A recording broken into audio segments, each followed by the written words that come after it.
سلام هتقولنا هبلنا هذا خبركم تختاتلتي حبار بانا نزعلت زحزنا يوم زيناتات مقرب جميرنا لنا فلما غندر سجودات كنا عليكم نقالوا تقراي بتقراي زركبا يونيفرسيتات بزوصوم ጨረታታት ንኸይሳተፉ ተኸልኪሎም ኣብ ትግራይ ዝርከባ ትካላት ፌደራል ዘውፅኦም ጨረታታት ነጋሩ ትግራይ ይሳተፉ ዘይምህላዎም የተሓቢሩ ዘሎ ዝርዝር ዝሓበሬታ ሓባር ባና ክነግረኩም እዩ ስምምዕ ፕሪቶሪያ ዝከታተል ኮሚቴ ሕብረት አፍሪካ ሻዕቢያ ካብ ትግራይ ከም ዘይወፀ ከም ዘረጋገፀ ተሰሚዑ ቀን ዛዕባ ሓባር ባና ጌርና የለና ስርዓት ብልጽግና ንመሓላ 2018 ጠሊሙ ክብል ሻዕቢያ ኸሲሱ አዛዝ ሰራዊት ኢትዮጵያ ፊልድ ማርሻል ብርሃኑ ጁላ ድማ መንግስቲ ኤርትራ ንኢትዮጵያ ከም ማሕደር ስለዘይካለ ይኾሪ ኢሎም ኣለው ንሳናን ተጸኒሕኩም ብዝርዝር ክትሰምዕዎ ኢኹም ዋጋ ነዳዲ ዓለም ወሰኽ ከም ዘርአየ ተገሊጹ እስራኤል ኣብ ልዕሊ ኢራን ከቢድ መጥቃዕቲ ነፈርቲ ድሕሪ ምፍጻማ እዩ ዋጋ ነዳዲ ዓለም ብ13 ሚእታዊት ወሲኹ ዘሎ ኩናት እስራኤልን ኢራንን ንምብራቕ ኣፍሪካን ትግራይን ከይጎድእ ስጋት ዝሓደሮም ኣካላት ኣለው ትግራይ ብኸመይ ኣትሰልና እውን ክንደስስ ኢና ምሳና ኾኑ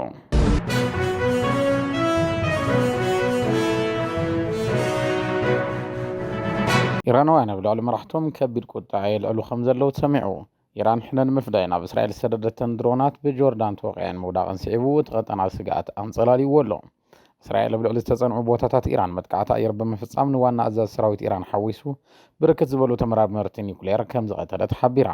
እስራኤል ዝፈጸመቱ መጥቃዕትታት ኒውክለሳዊ ቦታታት ቴህራን ዕላማ ዝገበረ ምዃኑ ሰራዊት ምክልኻል እስራኤል ኣፍሊጡ እዩ ኣዛዝ ሰራዊት ሁሴን ሰላሚን ሓላፊ ስታፍ ዕጡቕ ሓይሊ ኢራን መሐመድ ባግሪን በት መጥቃዕቲ ከም ዝተቐተሉ ዝኣመነት ኢራን ብመጥቃዕቲ እስራኤል ብርክት ዝበሉ መንበረ ገዛውቲ ከም ዝፈረሱን ንጹሃት ዜጋታት ከም ዝተቐተሉን ሓቢራ እስራኤል ዝፈጸመቱ መጥቃዕትታት ዋጋ ክትከፍል እያ ዝበለት ኢራን ብኣማይ ዝቑፀራ ድሮናት ናብ ቴል ኣቪቭ ገጽ ሰዲዳ ኣላ ኢራን ኣብ እስራኤል ብዛዕባ ዝፈጸመቱ መጥቃዕትን ዘብፅሐቱ ዕንወትን ዛጊድ ዝተባሃለ ነገር የለን ጎረቤት ሃገር ዝኾነት ጆርዳን ግና ኣብ ክልል ኣየራ ዝኣተዋ ድሮናት ኢራን ወቂዓ ከም ዝውደቐት ኣፍሊጣ እያ ጆርዳን ዝወሰደቶ ስጉምቲ ወጥሪ እስራኤልን ኢራንን ቀጠናዊ መልክዕ ክሕዝ ዝገብር እዩ እናተባሃለ ይርከብ ዕጡቓት ሃውቲ እውን ኣብ ልዕሊ ኢራን ዝተፈጸመ መጥቃዕቲ ሕነ ክንፈዲ ኢና ክብሉ ተሰሚዖም ኣለዉ ካብ ድሮት መጥቃዕቲ ጀሚራ ዜጋታታ ካብ ኢራቅ ምውፃእ ዝጀመረት ኣሜሪካ ኣብቲ መጥቃዕቲ ኢድ ከም ዘይብላ ገሊጻ ኣላ ኢራን ንእስራኤል ከጥቅዕን እንተኢላ ግና ሱቕ ኢላ ከም ዘይተርውን ኣጠንቂቓ እያ ካብ እስራኤል ዝተፈጸመ መጥቃዕቲ ቀዲሞም ምክልኻል ብዘይምኽኣሎም ኢራናውያን ኣብ ልዕሊ መንግስቶም ቁጣዕ እናስምዑ ይርከቡ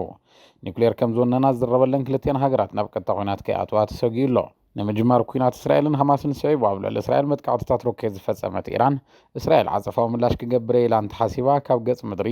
ክትጠፍያ ኢላ ፈኪራ ምንባራ ዝዝከር እዩ ማዕኸናት ዜና ዓለም ብቐጥታ ጽብጽቦ ዘለዋ ወጥሪ እስራኤልን ኢራንን ናብ ቀጥታዊ ኩናት እንተኣትዩ ኩናት ዩክሬንን ሩስያን ሕድሕድ ኩናት ሱዳን ፖለቲካዊ ምትፍናን ኢትዮጵያን ኤርትራን ከምኡውን ሰብኣዊ ቅልውላው ጋዛን ትግራይን ትኩረት ክስእኒ ኢሎም ዝኣምኑ ኣካላት ሳልሳይ ኩናት ዓለም ከይለዓል ይሰግኡ በአንጻሩ ወጥሪ እስራኤልን ኢራንን ከም ህንድን ፓኪስታንን ኣብ ሓፂር ግዜ ደው ዝብል ኢሎም ዝኣምኑ ኣካላት ድማ ክልቲአን ሃገራት ብጂኦግራፊ ዝዋሰና ብዘይምዃንን ናብ ቀጥታ ኩናት ኣይኣትዋን ይብሉ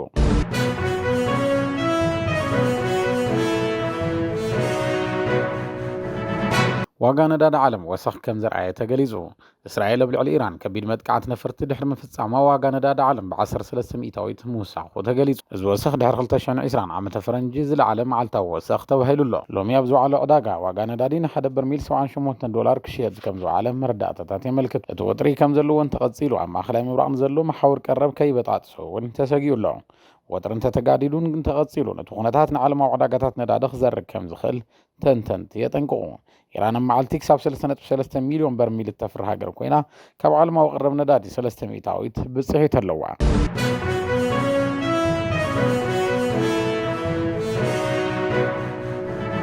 መንግስቲ ኤርትራ ነዚ ኩሉ ህዝቢ ከም ድላይ ከተሽከርክሮ ይትኽእልን ስለዝተባሃለ ይኾሪ ይኽብል ኣዛዝ ሰራዊት ኢትዮጵያ ፊልድ ማርሻል ብርሃኑ ጁላ ገሊጹ ኣብዚ እዋን ቅልውላው ኣሎ ጎንፅሎ ዝበለ ፊልድ ማርሻል ብርሃኑ ጁላ ስርዓት ብልጽግና ንኤርትራ ሓዊሱ ምስ ብዙሓት ሓቢሩ ንምስራሕ ዓዲሞ ምንባሩ ይገልጽ ሓቢርና ንስራሕ ኢልና ባሕርን ኩላትና ይኹን ኢልና ነርና ድማ ይብል መንግስቲ እቲ ንልዕሊ 10 ዓመታት ዝጸንሐ ጎንፂ ደወቢልና ዝነበረ ጸገም ንፍታሕ የኢሉ ናብ ልምዓት ምውህሃድ ሓበራዊ ረብሓን ሓበራዊ ብልጽግናን ክንሰጋገር ፈቲና ኢና ድማ ይብል ኤርትራውያን እውን ካብ ኢትዮጵያ ተረባሕቲ ዝኾኑሉ ነገር እንተሃልዩ ንኽርብሑ ኢትዮጵያ ድማ ካብ ኤርትራ ንኽትጥቀም ብዙሕ ከም ዝተፈተነ እውን እዩ ዝሕብር መንግስቲ ኢትዮጵያ ሞንጎ ኢትዮጵያን ኤርትራን ዘሎ ርክብ ኣዝዩ ዘይተለመደ መንገዲ ንምፍታሕ ነዊሕ መንገዲ ከም ዝተጓዓዘ ግን ከም ዘይተዓወተ ብርሃኑ ጁላ ይገልጽ ብወገን ኢትዮጵያ ባሕር ብሓባር ክንጥቀመሉ ይግባእ ዝብለ ተሓሳስባ ኣሎ እንተኾነ ግን ወደ ባሕር ስለ ዘለና ከም ድላይና ክንገብር ለና ዝብለ ተሓሳስባ ብወገን ኤርትራ ከም ዘሎ ሓቢሩ نزغل الحبرتسب بقول في مسارخة قواصر مفتان كون عيكونن كبال كلو حج بزح قطعن بزح قرجتنا على كبل دما سرعة شعبية نيتوبيا الحمد لله كشكر كراس لزفتنينا ركبنا قارزنا يبل برقص الساعة سرعة شعبية حز استفتر يكونن ما بقص خويناتي تو إيرترا قلبا ودوبوالا انتخونا وشتو قنا كتباو قداي مقانو زتغالع قدايو كابوركة درقي كساب شان شعاتة 290 عام تمرت دوب إثيوبيا إيرتران كفتنا هلو شعبية بكونتروباند تسميدو إيرترا بون كيفريت ناوع داقة عالم سدد التقبر هاقر زخونة الواقات عمي مزكار أخوليوم راح تبلسقنا نزبهر الشعبية كما يدونجي تردي وامزبل حتو ملعال قدن يوم اتحاكر ما سرعة بلسقنا نزب تقراين متشفشاف نيرو مز شعبية زي قدوس كالكيدان زي أسرع راح تبلسقنا نتي كم صادق زود سوز نور شعبية حزي كسيتنو جميرو مالو ابزوان راح تبلسقنا بترغاغا من إيرترا خما جنا زلعل زلو مغنيات كبل عوايا زدلي وباقوم بحس زاقرا يبلو واخم زبهالي زبلو بزوحاتيهم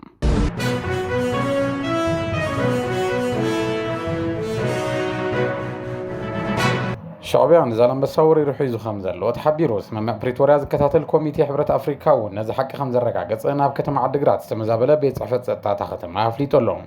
او كربا معالتا سراوت شعبية كاب كتم زالن بسا خمز وصن مدرخ حزبن حزبي اب امباسط تقلبا خمسة خايدن باستفلالي محبرا ميدياتات تقليصيو امونغو صورنان غرو سرناين زنبر حزب زراخ مدرخ حزبن حزب زمرخو امرار حسراوت إيرترا سراوت شعبية كاب زالن بسا وصيلوم مزرابوم حبار بانا مصبصاوي ذكر ناب كتم عدقرات تمزابيلو نايزلوم محدار كتم زالن بس حدا أكل زخونة بيت صحفت سطاتا ختم عقنا سراوت إيرترا حزبون نتا ختمات قصاصيرو خمزلو يزقلص برقص كرم ختمات زنبرا كيلا ناب ماخر كتمات سحيبو يزبلو حلاف بيت صحفت تا ختم داوي تسفا ميكائيل كاب مخيابن كالو سلسة أبياتات نوردا قلو مخدا وصيلوم داوي تسفا ميكائيل بهال ناي كتمات زالن بسا حلافي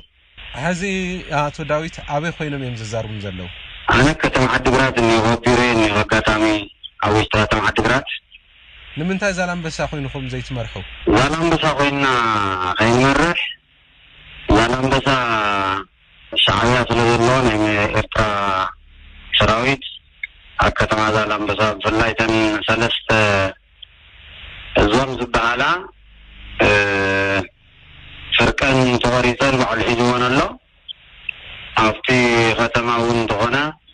ينكاسقسيو سبيل تغنى تغريني ينكاسقسيو متن أيوة بعلا وسيوان بعلا وندونا في كاسة قصلني يوم ختم وعنو عندتي حزبنا ونكياتو نيوكي إنسانا أو توصلنا حزبنا حق الدمين بر حزبنا ختم حد قراسن فاتن أما غلا أبقترنا يمبرق زواتاتن تبتيني نيو حزبنا سلازي خنا محدر نتغيناون تهزبين خنا محدر ذكبنا حزبنا اتخلاوي نتاخوينو حزبنا تيو نحنا كابز سجى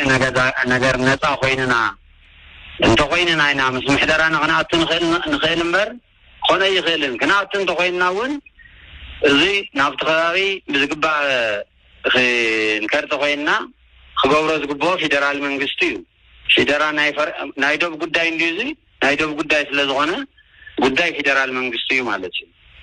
سلازي بحدا فرح زقبا ون زخونا يمثلنا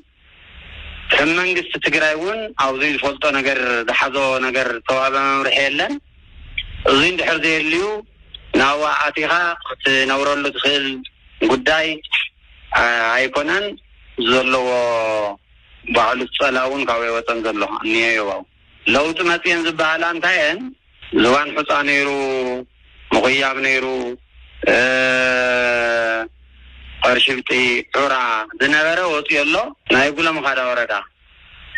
كاو حاليهو وتخيل لا قدمي تغيرو وزنورا ناكتما زالن بسا تأبتن كاللغا حيزو وزنورا كفت غيرو والله كيلا نامناي قلبا وسن كبابا وطي والله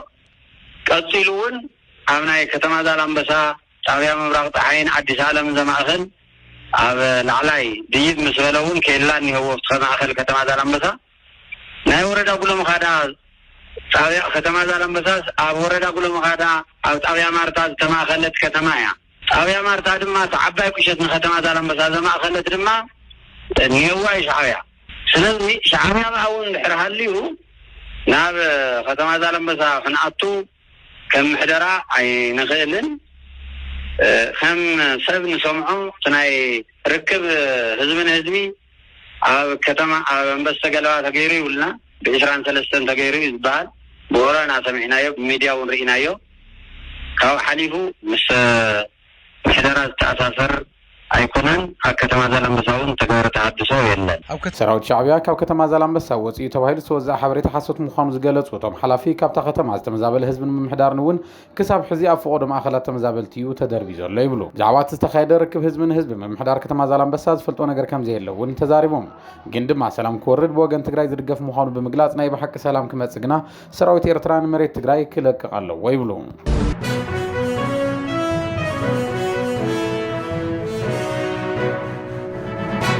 ነጋሩ ትግራይ ኣብ ትግራይ ዝርከባ ዩኒቨርሲቲታት ዘውፅኦም ጨረታታት ንኸይሳተፉ ተኸልኪሎም ን4 ዩኒቨርሲቲታት ሓዊሱ ኣብ ትግራይ ዝርከባ ትካላት ፌደራል ዘውፅኦም ጨረታታት ነጋሩ ትግራይ ይሳተፉ ዘይምህላዎም እዩ ተሓቢሩ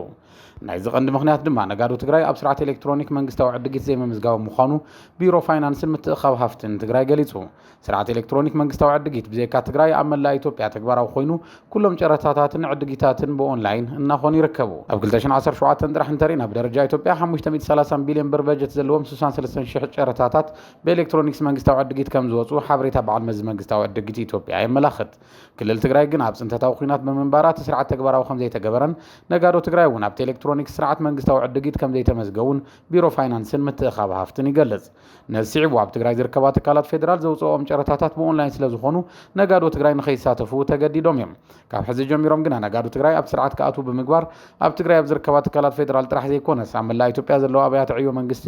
ኣብ ዘውፅኦም ጨረታታት ንኽሳተፉ ክግበር ምዃኑ እቲ ቢሮ መላኺቱ ነጋዶ ትግራይ ኣብ ኤሌክትሮኒክስ መንግስታዊ ዕድጊት ዘለዎም ግንዛበ ንኸዓቢ ስልጠና ምሃብ ከም ዝተጀመረ እውን ተገሊጹ ኣሎ ኤሌክትሮኒክስ ስርዓት መንግስታዊ ዕድጊት ኣብ ኩሎም ብርኪ ካፒታል ዝርከቡ ቫት ተመዝገብቲ ዝኾኑን ዘይኮኑ ነጋዶ ክሳተፍሉ ዝኽእሉ ከም ዝኾነ ሓበሬታ በዓል መዚ መንግስታዊ ዕድጊት ኢትዮጵያ የመላኽት ኤሌክትሮኒክስ ስርዓት መንግስታዊ ዕድጊት ጨረታ ቀጥታ ዕድጊትን ዕፁ ጨረታን ዝካየደሉ እንትኸውን ቅሬታ ዝቐርበሉ ስርዓት እውን ከም ዘለዎ ተገሊጹ ኣብ ኦንላይን ስርዓት መንግስታዊ ዕድጊት ክምዝገብ ዝደሊ ነጋዳይ ከማልዎም ግድን ካብ ዝኾኑ ሰነዳት ሓደ ብሔራዊ መለለይ መንነት ምዃኑ ተሓቢሩ ኤሌክትሮኒክስ ስርዓት መንግስታዊ ዕድጊት ብማንዋል ኣብ ዝካየዱ ጨረታታትን ዝፍጸሙ ዕድጊታትን ዝነበሩ ፀገማት ዘቃልልን ግልጽነት ዘለዎን ተባሂሉ ማሕበረሰብ ንግዲ ትግራይ ኣምረበ ሓበሬታ www.egp.ppa.gov.et ተመዝጊቦም ነቲ ዕድል ክረኽብዎ ይኽእሉ እዮም ኣብያተ ዕዮ መንግስቲ ትግራይ ዘካይዶ ጨረታን ዝፍጽሙ ዕድጊትን ብኤሌክትሮኒክስ ንምግባር ዓርሱ ዝኻለ በጀትን ሓይሊ ሰብን ከም ዘድልዩ ቢሮ ፋይናንስን ምትእኻብ ሃፍትን ዝገልጽ ጨረታታት መንግስታዊ ኣብያተ ዕዮ ትግራይ ብኦንላይን ዝኾነሉ ግዜ መዓዝ ከም ዝኾነ ግን እቲ ቢሮ ዝሃቡ ሓበሬታ የለን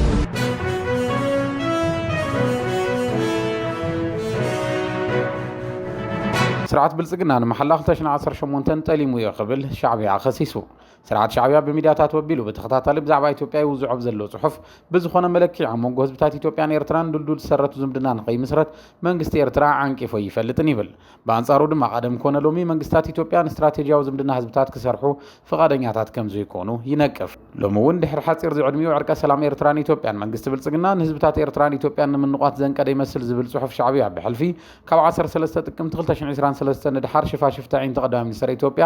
ሃንደበት ናብ ቀይሕ ባሕሪ ገጸን ክወሳወሳ ምስ ጀመራን ንሉዓላውነት ህዝብን ሃገርን ኤርትራ ዝዳፈር መደረታት ደይ መደይልካ ምግዋሕ ከምዕማም ምስ ተታሕዘ ደሓን ኣንፈት ሒዙ ዝነበረ ዝምድና ኤርትራን ኢትዮጵያን ዝደስከለ ይመስል ብምባል እቲ ርክብ ከም ዘብቃዕ ገሊጹ ኣሎ ብልጽግና ብሓድነታ ዝለሓልሐትን ብወታደራዊ ዓቕማ ዘይደልደለትን ሃገር ሒዙ ባሕሪ ንምርካብ ገና ቃልስና ክቕጽሉ ምባሉ ካብ ድርቅና ንላዕሊ ንህዝቢ ኤርትራ ዳግማይ ብሕቁኡ ምውጋእ ክብል እውን ተሰሚዑ ኣሎ እቲ ምንታይ መንግስቲ ብልጽግና ሳላ ሰራዊት ኤርትራ ትንፋስ ስልጣን ሰውኪዑ እንተብቅዕ ኣይሰሙን ኣይሳልስቲ ካብ ኤርትራ ብዓመፅ ባሕሪ ክጠልብ ምሕሳቡ ንመሓላ ዕርቀ ሰላም 2018 ምጥላም እዩ ኢልዎ ኣሎ ሻዕቢያ ኣብ ጽሑፉ እቲ መሓላ እንታይ ከም ዝነበረ ግና ኣይፀርሖን ወያነ ይጥፈለይ እምበር ብልጽግና እስከም ድላይ ክገብሮ ኢሉ ልፍንቲ ዝፈጠረ ስርዓት ሻዕቢያ ሕዚ ዝመሓሎ መሓላ ጠሊሙ ይብል ኣሎ